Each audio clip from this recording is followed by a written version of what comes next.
So, hypothesis testing. You've probably heard the term thrown around, especially if you work with data. But what is it really? Well, it's the formal, structured process we use to test our ideas and make smart, data-driven decisions. So let's break down what it's all about.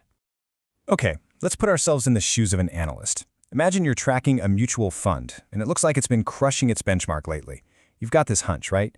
You think the fund manager's new strategy is something special. But here's the million-dollar question. How can you be sure? Is this amazing performance a real, repeatable pattern? Or is it just a random lucky streak that's about to run out? This is exactly the kind of problem that hypothesis testing is built to solve.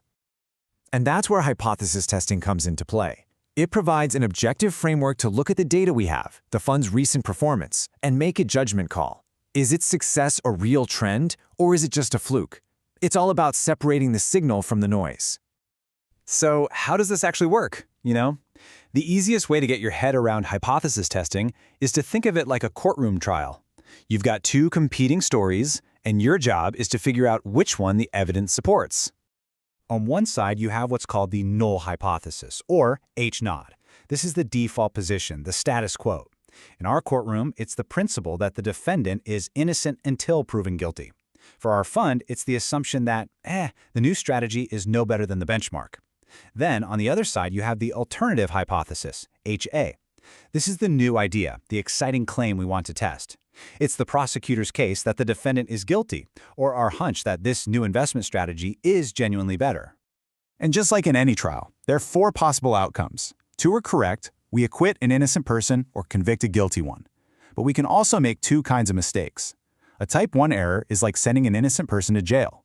We reject a null hypothesis that was actually true. A type 2 error is the opposite. We let a guilty person walk free. And the stakes for these errors really depend on the situation. Our goal is to set up a process that minimizes the chance of making whatever mistake is the most costly. So, how do we actually run this statistical trial? Well, there's a formal 7-step process. It's like a roadmap that ensures our final verdict is based on solid evidence, not just a gut feeling. This whole process keeps things clear and logical. First, you set the stage.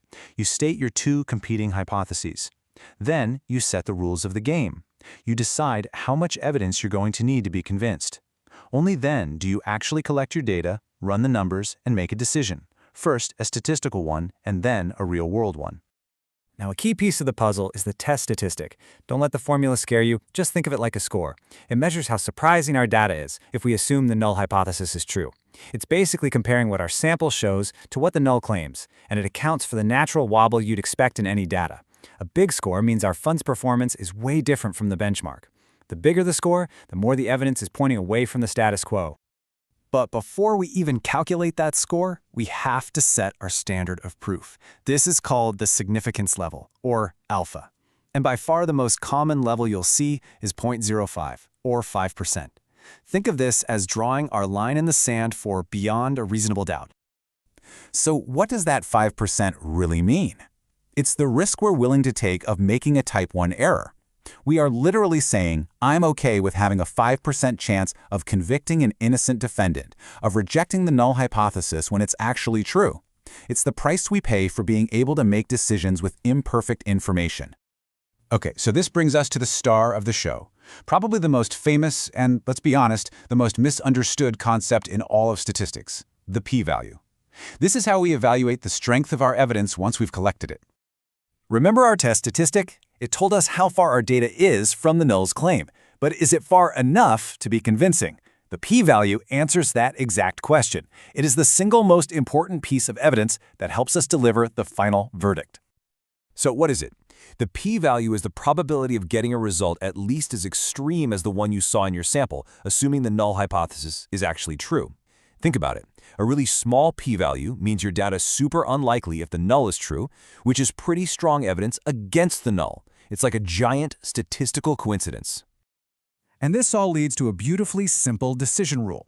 It's a little rhyme that's super easy to remember. It goes like this. If the p-value is low, then null must go. If your calculated p-value is less than your chosen significance level, that alpha of 0.05 we talked about, then you reject the null hypothesis. It means you've found statistically significant evidence for your new theory. But, and this is an absolutely crucial point, that statistical verdict isn't the end of the story. Rejecting the null hypothesis is step 6. Step 7 is where we have to translate that statistical finding into a meaningful real-world decision. And this is a critical distinction to make.